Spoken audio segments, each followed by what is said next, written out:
Tere hommikust! Tere tulemast kuulama pühapäeva hommikukohvi koos Heike ja Kaiga. Täna me oleme siis Brituga kahekesti siin. Kaid ei ole. Ma tervitan kõiki meie kuulajaid. Kui sa oled meid kuulama vaatama tulnud, ütle meile tere hommikust. Mina ütlen tere hommikust, Brit. Tere! Rõõm sind näha siin täna hommikul.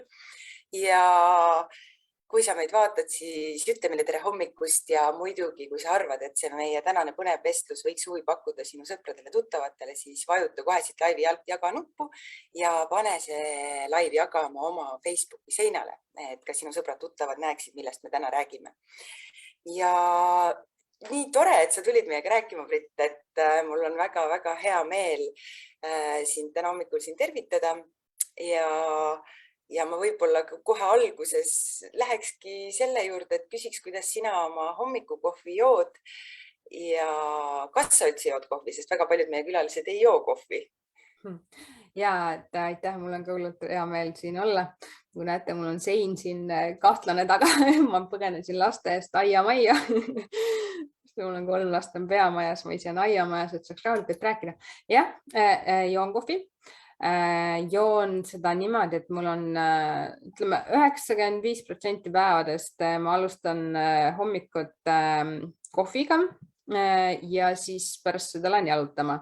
Täna oli vastupidi, sellepärast, et see oli nii hommikul vara meil siin hakkas, et ma olin kell 6 õues jalutamas, tulin tagasi, võtsin kohvi ja siis nüüd ma olen siin. Praegu mul kohvi kõrval ei ole, mul on vesi, aga joon täitsa kohvi. Ja. Et ma ei ütleks, et ma olen sellest nii-öelda sõltuvuses, aga see on sükene, mul meeldib oma tassis täpselt ühtemoodi ju, et siis on kohvi. Kohvil kõige maitse. Mis sa sinna kohvi sisse paned? Hästi törtsu piima ja ongi kõik. Okay. Sellepärast küsin, et meil väga erinevat moodi juuakse siin kohvi, et näiteks mina panen mett kohvi sisse ja piima, et mina joon mee ja piimaga ja sinule siis törts piima. Väga-väga tore. Ütlen veel tere hommikust kõigile meie kuulajatele. Täna hommikul meil olid siin väiksed tehnilised viperused, mis on ka täiesti okei. Ja ütle meile tere hommikust, ütle meile, kust kohast sa meid kuulad ja vaatad ja pane meile like siia alla ja jaga muidugi seda postitust või seda laivi siis, jah, mitte postitust. Aga Brit, mina kohe läheks teema juurde, sest et ma tean, et sul on hästi põnev lugu. Aga ennem kui me selle juurde jõuame, kas sa räägiksid võib-olla natukene sellest, millega sa praegu hetkel tegeled, et mis on sinu igapäev siis nii-öelda? Hetkel, konkreetselt tänasel hetkel ma veel puhkan, et ma olen siin 1,5 kuud puhanud, ma lõpetasin juunikuus oma 2. magistri ja siis läksin lastega maale ja ma olin nüüd 6 aega maal ja just eile õhtul tulin tagasi. Aga muidu ma tegelen, mul on perefirma, mina ja siis nüüd 2 aastat on ka mul mees, kahekesi tegeleme, ma olen kuskil 7 või isegi 8 aastat kodus tööd teinud, aga peale kaksikute sündi tuli mul päris korralik sünnitusjärgne depressioon. Teid tundus liiga palju ja siis, kuigi kui ma haiglast ära tulin, siis arst ütles, et igale ühele antakse nii palju, kui ta kanda jõuab. See on mu elu moto suhteliselt praegu. Ja siis ühesõnaga neid tundus palju, muudkui sööda, muudkui pese, pane magama ja ma olin niisugune paadunud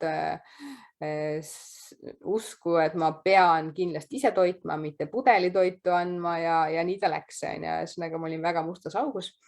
Ma olen varasemalt ka turundusega tegelenud, et 2002 aasta olid mul esimesed sellised kokkupuuted, aga siis kui kaksikud olid 2-3 kuused kuskil, nad magasid päeval kuskil 3 tundi väljas kärus mul ja siis mina samal ajal kärutasin, kõndisin siis Tartusse Anne kanali ümber peamiselt ja ma kuulasin välismaa podcast'e, sest et mulle meeldis nagu sotsiaalmeedia rohkem ja ma kuulasin neid topeltkiirusega, ehk siis iga päev circa 6 tundi podcast'e ja siis ma hakkasin kirjutama nendest kuulatust artikleid, panin need oma Facebooki seinale ja puhtalt selle pealt nagu hakkasid tulema mulle tööpakkumised, hakkasid tulema esinemiskutsed, et sealt see kõik alguse sai, et ma olen tänulik oma eelmisele tööandjale, kes põhimõtteliselt panigi mind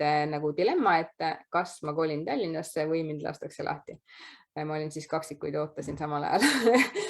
Et nutsin terve Tallinnast Tartu tee, mõtlesin, elu on läbi, palgapäeva ei tulegi enam.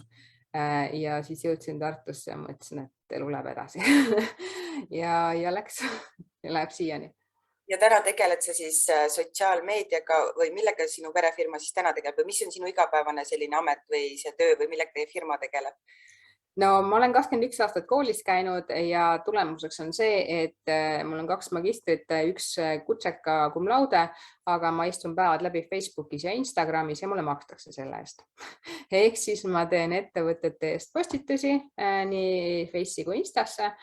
Peamiselt teen siiski Facebooki reklaame, Instagrami reklaame, samuti teen sisuturundust, koolitusi annan.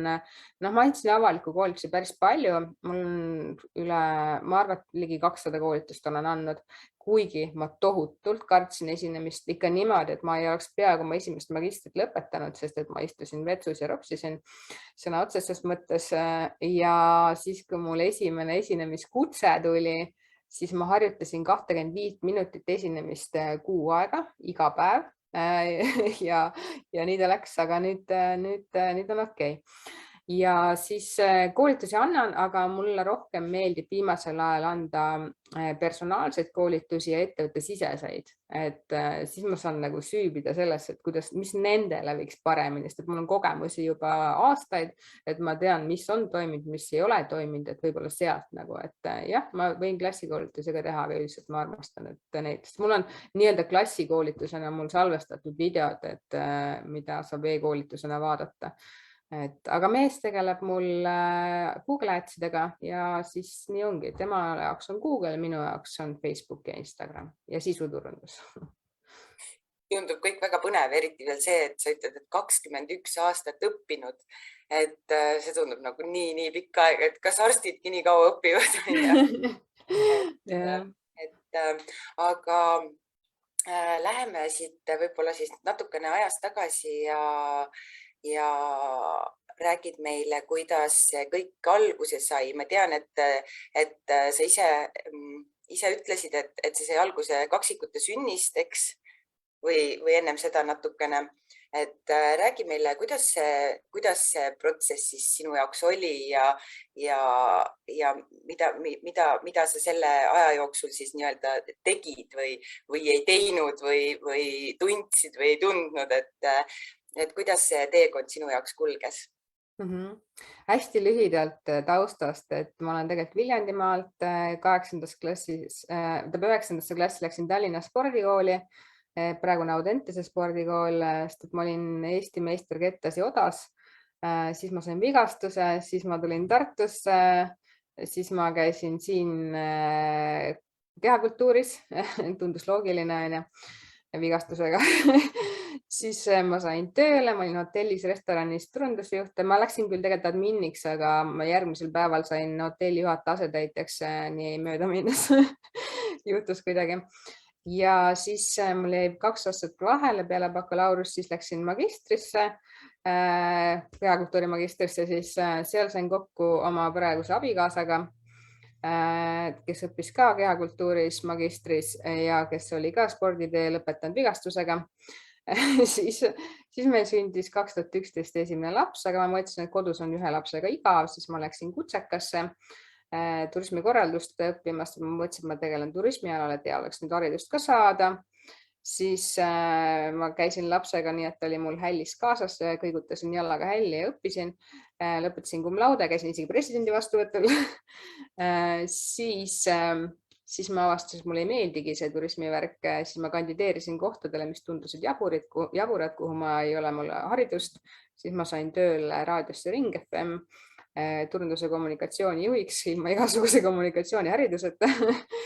Olin seal 5 aastat ja siis ma jäin kaksikutega kodus, või rasedusega jäin koju ja siis saigi see, et kaksikud sündisid 2016 veebruaris ja siuke pime aeg ka ja mul tekkis täielik sünnituseelne depressioon. Ma olin täiesti pimedas augus ja puhtalt siis nagu see, et ja ka see ma mõtlesin tegelikult, et kui ma juba esimese lapsega läksin tööle, siis nad kuidagi neile 2 silma vahele, et mul ei ole laps, et mul on laps.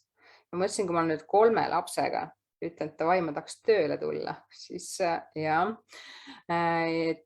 see ei tundu kindlasti ahvatlev ettevõtetele, kuigi ettevõtted võiksid vaadata, et mul on 3 last järelikult ma enam ei sünnita. No võiks mitte sünnitada, et võiks nagu stabiilne olla.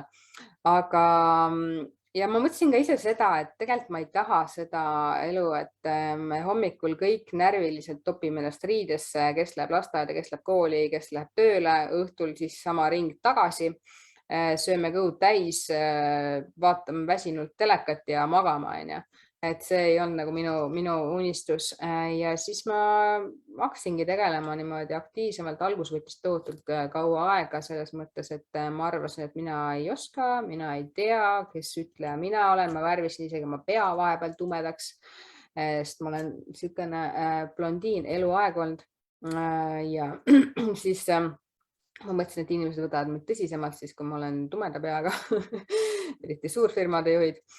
Kui ma mingi äripäeva koolitustel või nende konverentsidel esinesin või midagi taolist ja siis oli niimoodi, et ma olin juba ennast suht mugavalt sisse seadnud koju ja ma ütlesin mehele ka, et kuule, et aitab, tule ka koju ära. Tal oli, mul tuli see natuke loomulikumalt, ma ütlen alati, et ideaalne aeg uut asja proovida on ema palgal olek. Et sul jookseb kindel sissetulek, jah, ma sain palju puid lükata mulle alla öelda, et mis mõttes sa nagu õpid või vaatad mingit koolitusasja laste kõrvalt, et sa peaksid ju lastega olema. Hoolimata sellest, et need samad emad, kes mulle niimoodi ütlesid, need tüüpilised beebigrupid, eks ju, ütlesid, et samal ajal scrollisid Face'i ja Instat ja chatisid seal, et kas see on siis targem nagu tegemine või? Et ja ma tundsin ennast ebakindlalt ja ma mõtlesin ka, et mul on väga halb ema, et ma niimoodi teen, aga õnneks ma siiski läksin edasi.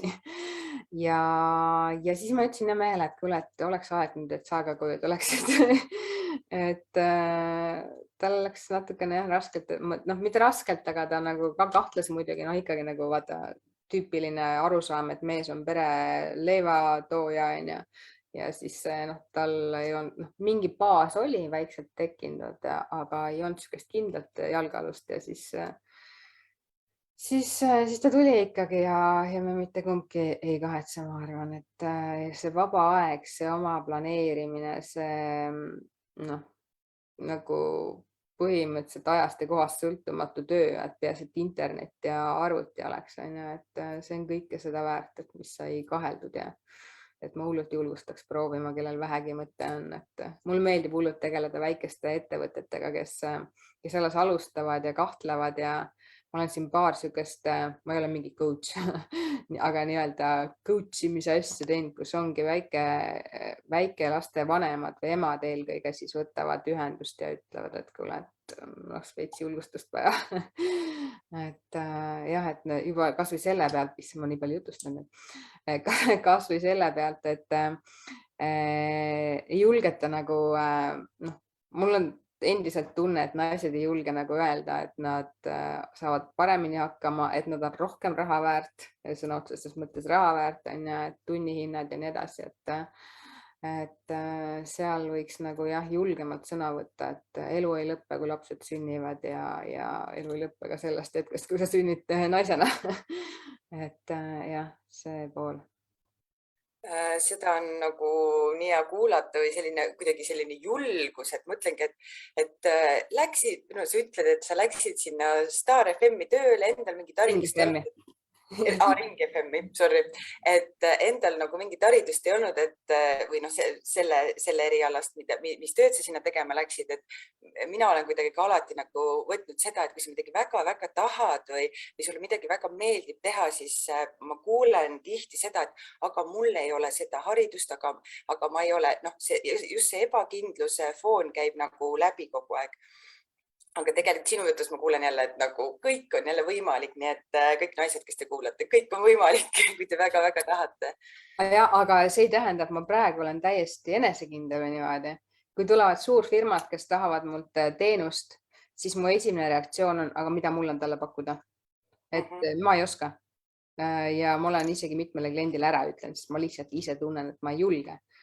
Aga siis me pidasime ka mehega arutelu ja mõtlesime, et tegelikult nii ei saa, et me oleme ikka päris kaua tööd teinud ja tuleb see julgus võtta, et nüüd ma katsun nagu enesest seda enesekindlust rohkem kasvatada veel selle poole pealt.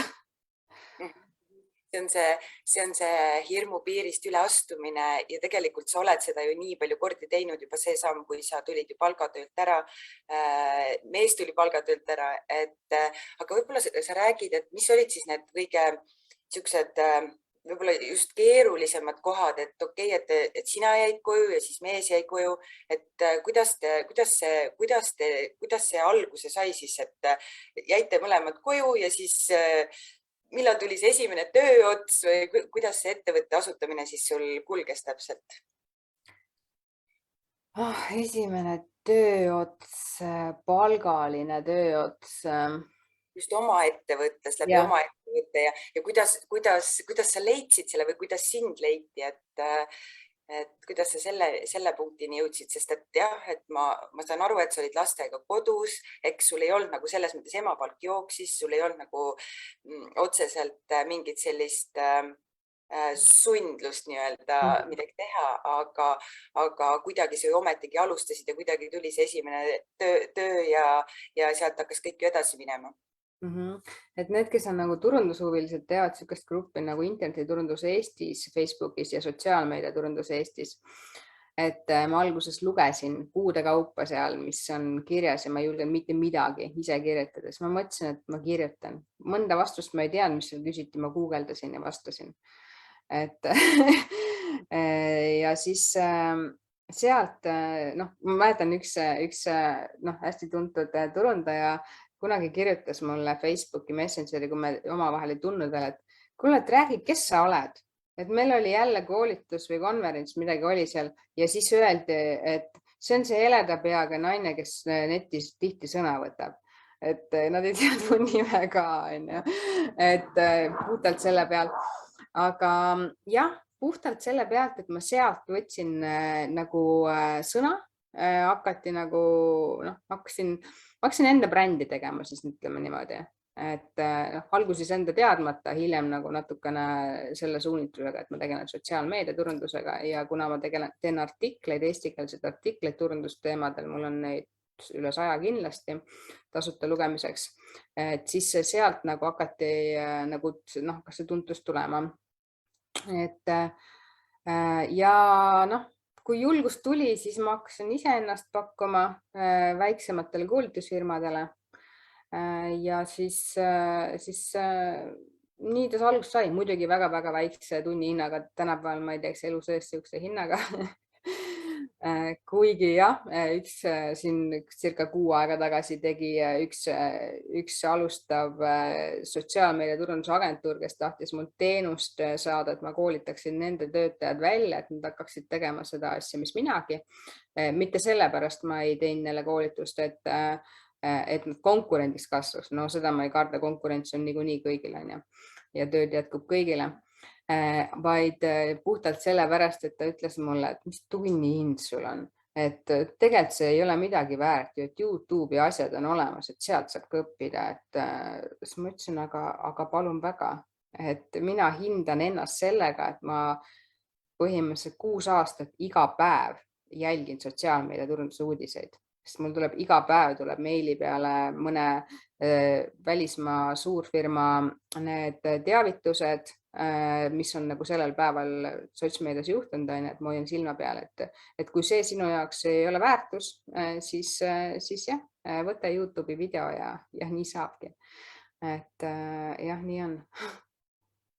Et see väärtustamine tulebki läbi selle, et sa tead tegelikult, kui palju sa oled oma aega eelnevalt 6 aastat iga päev jälginud.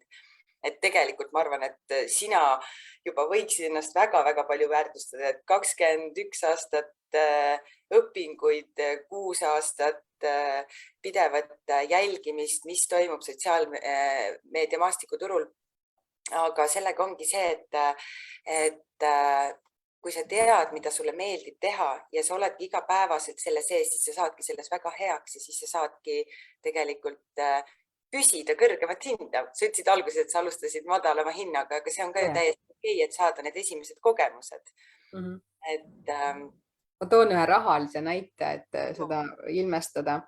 Rahast ju Eestis ei räägita üldse.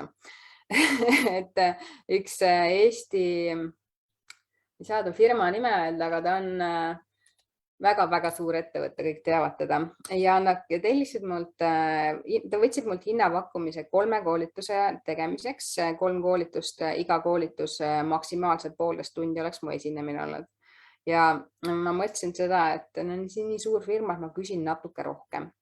Ja küsisin 3 koolituse eest 700 eurot. Mis minu jaoks, mul oli natuke piinlik saata seda, sest et kokku täpselt maksimaalselt kuskil 4 tundi oleks koolitust, akadeemilist tundi siis on. Ja nad vastasid mulle, et kui me võtame kõik 3 koolitust, kas me saaksime natuke soodsama hinnaga? Ehk siis nad said aru, et see on ühe koolituse maksumus. Lõppes sellega, et minu 700 hinnapakkumine, ma kirjutasin neile, et natuke ikka saab ja lõpetasin 1900 euroga nagu. Et see on see, et tasub natukene. Mulle meeldib see ütlemine, et küsi nii palju, et endal hakkab ka piinlik, sest et niikuinii kõik kauplevad ja lõpuks saad selle kõrgema hinna. Et jõuame jälle tagasi enese väärtustamise juurde ja julguse juurde, sest kui sa tead enda väärtust ja sa julged küsida, siis tegelikult sulle makstakse ka seda. Ja. Nii on. Aga mis on veel olnud need võib-olla sellised raskemad kohad siis sellel teekonnas? Ütlesid, et sa olid selles depressioonis. Kuidas sa siis sellest depressioonist nüüd välja tulid ja tulidki nii, et kuulasid neid podcast'e või oli sul veel seal mingeid nippe, võib-olla jagad meiega, et kuidas teekond sul seal kulges? Jah, see oli kindlasti üks asi, et ma neid podcast'e kuulasin, et kõik ju küsivad, kuidas väikestel läheb, kaksikud on ja poiss ja tüdruk ka ja kuidas neil läheb ja mitte kedagi ei huvitanud. Olid rase, kõik poputasid, tõid asju, mis iganes tegid, ja päevast või ütleme siis minutist, mil kaksikud sündisid, oli niimoodi, et mitte kedagi ei huvitanud enam see, kes mina olen, vaid kuidas väikestel läheb. Et kas ma ikka söödan neid, miks nad ei kasva nii kiiresti, mis iganes blä-blä-blä ja muidugi ma võtsin seda kõike hinge. Ja siis ma mõtlesin, mul on vaja midagi muud, lihtsalt midagi muud, et ma hakkasin vaatama mingeid ja mul tuleb kohe poiss siit uksest sisse. Ma palusin, et sa ei tuleks siia. Ja siis ma vaatasin isegi mingid sellised majade ehitamise mingid saateid. Nii, tere Jörgen. Ja ma loodan, et on vaikselt, et hakkab oma legod kokku panema. Et ma aitan sind kohe siis, kui mul on läbi. Ja siis oli see, et ma mõtlesin, et ma pean midagi muud tegema ja ma võtsin need turunduse teemad ette, sest mind tõesti huvitas see teema. Ja see oli üks asi. No muidugi ma käisin ka, seda ei ole jälle nagu Eestis kõva häälega ei öelda, et käiakse kuskil abi otsimas. Ma käisin ka pereterapeudi juures ja siis tema soovitas depressante aga kuna ma rinnaga toitsin, siis minu jaoks oli see täiesti vastuvõetamatu. Mul on ka osteopeenia, see on üks etapp enne osteoporoosi ja ma keeldusin neid tablette söömast. Ühesõnaga ma mõtlesin, et kui ma imetan, siis ma ei võta mitte midagi. Ma oleksin tegelikult võinud võib-olla võtta varem neid deprekaid, aga ma olin vastu sellele, aga niipea kui ma siis lõpetasin imetamise, see oli kuskil 8 kuud, siis ma olin nõus proovima ja kõik ütlevad, et mis asja, et deprekad, et need tekitavad sõltuvust ja tegelikult see on ainult mingi voodoo ja mitte midagi nad ei aita ja sellest tuleb ainult halba. Aga kindlasti oli see üks asi, mis aitas mul natukene keellu tuua rõõmust, kuigi see doos oli imeväike, et mul nüüd teine suurem sihukene krahh oli nüüd selle aasta jaanuaris, mille ma vist isegi Ekspressi artiklis kirjutasin sellest, et kui ma kõndisin tee ääres ja ma mõtlesin, et mis oleks, kui astuks nagu tee peale, kui auto tuli vastu. Ja siis ma mõtlesin, et teen uuesti väikse depreka selle ja ma seekord tunnen, kui palju neist on kasu. Et ma mitte ei ütle, et kõik peavad hakkama neid sööma. Igaüks tuleb leida oma, et see on kindlasti, aga jah, et välise abi otsimine ei tohiks olla nagu piinlik tegevus. Et üks näide läbipõlemisest oli see, kui see oli kaksikud olid siis, ma arvan, 200 või 2018-19 kuskil seal aprillikuu. Mul oli 11 koolitust kuus ja ma andsin toega veel pikki koolitusi 8-tunniseid. Enam ma üle 4-5 tunni ei anna. Ja siis see on täpselt see enda väärtustamine, et kui ma tunnen, et ma ei ole ise lõpus enam nagu väga, ma võin siin rääkida, aga inimesed ei kuula mind ka. Nende jaoks on seda asja liiga palju. Kui ma ettevõtetele üritan selgeks teha, et ma ei anna 8-tunnist päeva, kui nad tahavad oma päeva sisustada, sellepärast, et maksavad nemad mõttetult, et nagu töötajatele jääb halb mulje, sest et on õhtuks väsinud ja nii edasi, et see ei ole seda väärt. Aga tagasi tulles selle Pärnu juurde, siis oli nii, et mul oli 2 päeva järjest Pärnus koolitus. Pere tuli õhtul minu juurde Pärnusse, me olime hotellis. Ma pidin hommikul vist kell 10 hakkas mul esinemine ja kuskil 9 paiku ma nutsin voodis ja ütlesin, ma ei lähe mitte kuhugi. Ma vihkan koolitusi, ma ei taha, ma ei jõua, ma ei taha mitte midagi näha ka. Ja ma ütlesin mehele, et mina on naise koolitust, kuigi ta ei tea teemast mitte midagi. Ja siis mis seal ikka, natukene 10 kobisin oma asjad kokku ja olin seal ees ja ikka keep smiling, et pärast sain väga kiitvaid arvustusi, nagu nad küsisid tagasisidet koolitaja kohta ja nii on. Aga tol hetkel oli niimoodi, et ma tõesti elasin koolituse kaupa, et ma 2 kuud kuskil, et ma mõtlesin, mul oli tabel, mitu tükki neid veel jäänud on, ma kriipsutasin neid maha, see oli ränk aeg, et seda ma ei soovita kellelegi. Mul lihtsalt tekkis see tunne, et ma saan rohkem, ma saan paremini ja mul on vaja käia, sest et siis inimesed näevad, et ma tegutsen, siis ma ei tea, kuni selleni välja, et ma saan rohkem raha, et ma ei tea, mis iganes asja on teha, aga see ei ole absoluutselt seda väärt, et see oli aga samas see oli hea õppetund, et enam ma ei tee. Võib öelda, et kõik meie kogemused on meil õppetunnid ja kõik on vajalikud, sest et muidu kui me oleksid kogenud, siis me ei teaks ju. Et hästi-hästi põnev on sind kuulata ja ma arvan, et väga paljud, vaata, meil on naisi siin hästi palju kuulamas, mehi ei näe praegu hetkel, aga ma arvan, et väga paljud naised saavad siit meie vestlusest võtta kaasa midagi, kui näiteks selle, et julgus tõesti nagu teha neid asju, mis sa teed. Aga ma tuleks korraks selle keep smiling juurde tagasi. See on minu jaoks ka nagu hästi-hästi nagu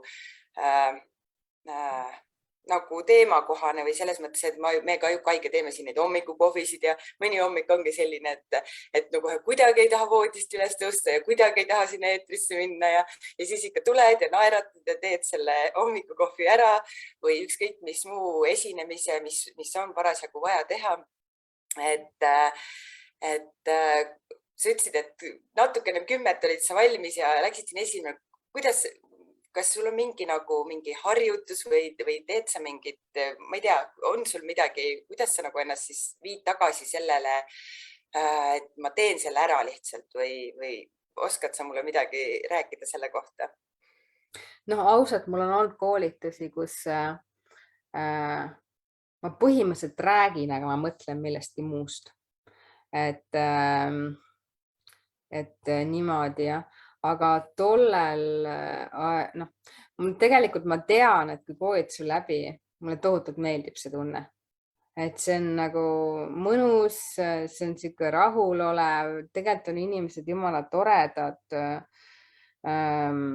Ja siis ma mõtlen, et nad on tulnud tegelikult minu juurde nagu heas usus, et nemad nagu, nemad ei ole sellest süüdi vaata või mis iganes on ja et muidugi okei, kuni selleni välja, et nemad maksid selle eest, et nad mind kuulama tuleksid. Et kuidas ma nüüd saan öelda, kuulge, sorry, ma ei tule, on ju. Aga ma ei tea, see kuidagi, see vibe tekib ikka seal koolitusel, et nii äge on ja see nüüd just see Zoomi ajal oligi minu jaoks see raske, et kui oligi mõni päev see, et sa ei viitsi täna, no lihtsalt ei ole tuju. Ja siis on see, et sa mingi 4-5 tundi, kui ma räägin tundidest, ma räägin akadeemilistest tundidest, ehk siis 45 mitsa. Et kui ma istun siin Zoomis ja inimesed on kõik nagu pildita ka ja siis sa lihtsalt räägidki tuima 5 tundi, siis sa ei saa seda energiat tagasi. Et need on hoopis raskemad. Et need klassikoolitused, need elab üles, sest et sealt tuleb inimestelt tagasi mingit sidet. Ja ma ilgelt tänulik, kui keegi, kes Zoomi koolitusel paneb oma pildi ja reaalselt, ma ei tea, naeratab või noogutab, sügagu või ma ei tea, või nokkigu nina või mida iganes tehku seal, kõike ma olen näinud seal. Aga lihtsalt ole pildiga. Ma olen sellega, et ole pildiga. Kas on veel nüüd midagi, mida ma unustasin või mingi lugu, mida sa tahaksid jagada ennem, kui me vaikselt hakkame otsi kokku tõmbama? Ja ennem veel seda ma ütlen, et kui meie kuulajatel on Britule küsimusi, siis nüüd on õige aeg küsida, et hakkame vaikselt otsi kokku tõmbama. Et sa saaksid oma lapsega koos Lego kokku minna panema. Jah. Mis ma võiksin öelda? Võiks öelda seda, et kui sul on siiski unistus või kusjuures hästi hea, et ma kuulasin sükest asja nagu Raimo Ülaver Coach podcast, ma täiesti juhuslikult avastasin ja siis tal oli üks sükene saade, tal on mingid siuksed 10 minutit saade, kus ta ütles, et ei ole sellist asja nagu motivatsiooni puudus, et on eesmärgi puudus ja mina ka nagu osade asjade juures mõtlesin, et mul ei ole motivatsiooni täna teha. Ja siis nüüd ma mõtlen, et mis asja. Järelikult mul ei ole eesmärki. Et okei, terve elu ei pea olema eesmärgistatud. Et minu elu oli ka eesmärk, et 40-ndaks mul on 3 last, abikaasa, maja, mul ei ole ühtegi laenu, on ju. Ma sain 36-ndaks eluaastaks. Ja siis korraks tundus, et mis asja nüüd on ju. Aga mingi eesmärk ikka võiks, minu arvates võiks olla, et siis ma tean, mille poole püüelda, aga siis, kui ma tunnen, et ma praegu ei taha seda teha, et ma tean siis, et mul varsti tuleb see. Ja kui sul on see eesmärk, olgu selleks siis oma ettevõtte loomine või mis iganes, on ju, siis sa ei saa öelda, et sul ei ole motivatsiooni või sul ei ole aega. Sul ei ole aega näiteks midagi teha, selle tund aega päevas. Leiad sa selle Face'i ja Insta scrollimise asemel küll. Või kas või see, kui sul on nagu nii meeletu vajadus seda näppukest seal scrollida, on ju. Mina Instas jälgin, ka Face'is jälgin turundussuikseid, mitte nagu süvateadmisega blogisi või neid, vaid lihtsalt siukseid mõttekilde kas või.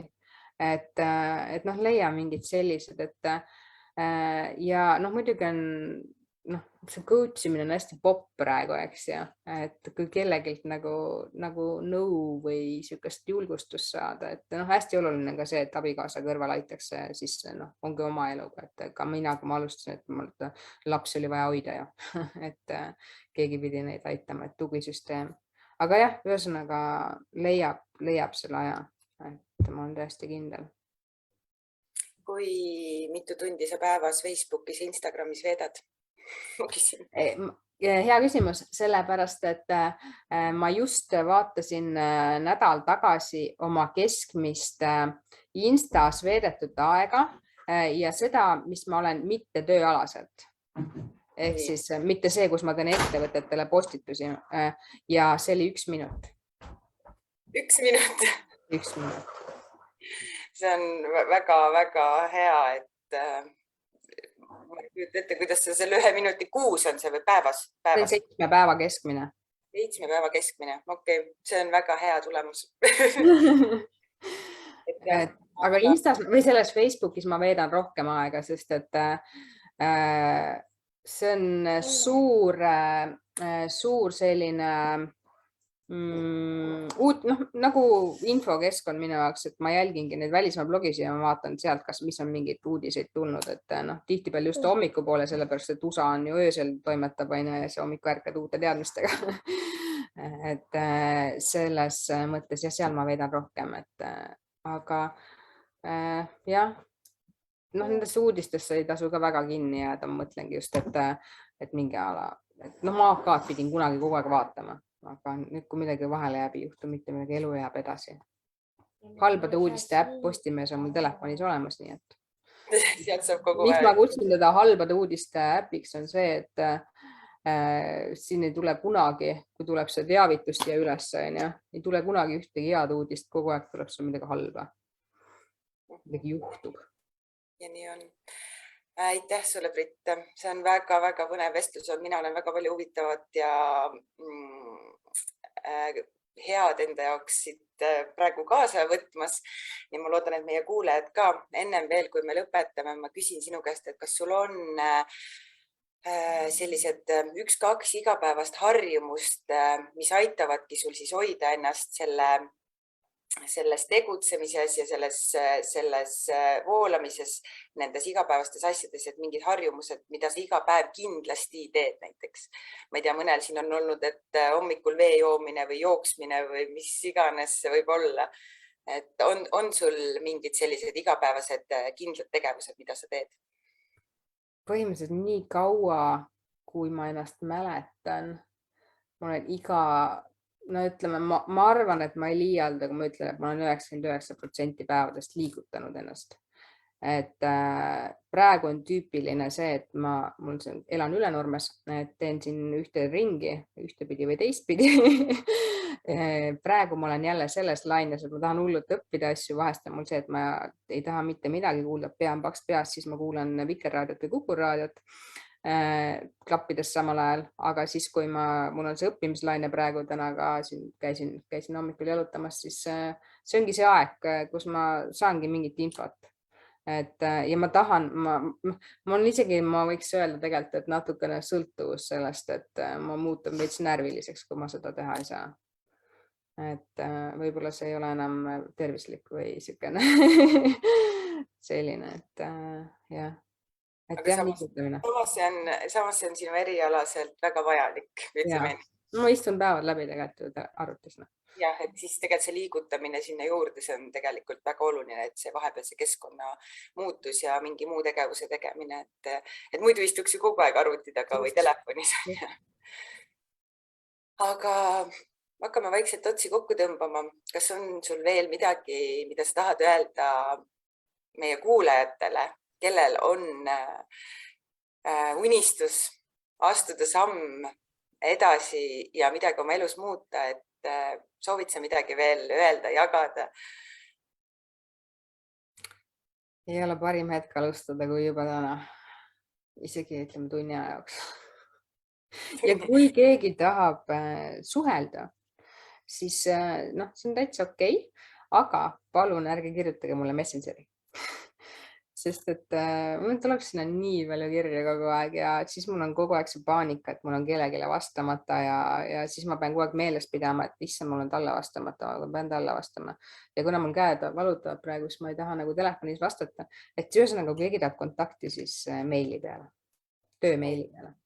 Ja me paneme kindlasti siia kõik sinu kontaktid selle laivi juurde, et kellel nüüd tekkis mingi kas tööalane või isikliku elu küsimuses midagi ja ei küsinud nüüd siin kohe ja tahab Prituga suhelda, siis saate seda teha. Aga ma tänan sind selle mõnusa hommiku eest. Aitäh, et sa tulid. Ja soovin kõigile meie kuulajatele imeilusat pühapäeva ja näeme juba järgmine pühapäev. Tšau! Tšau!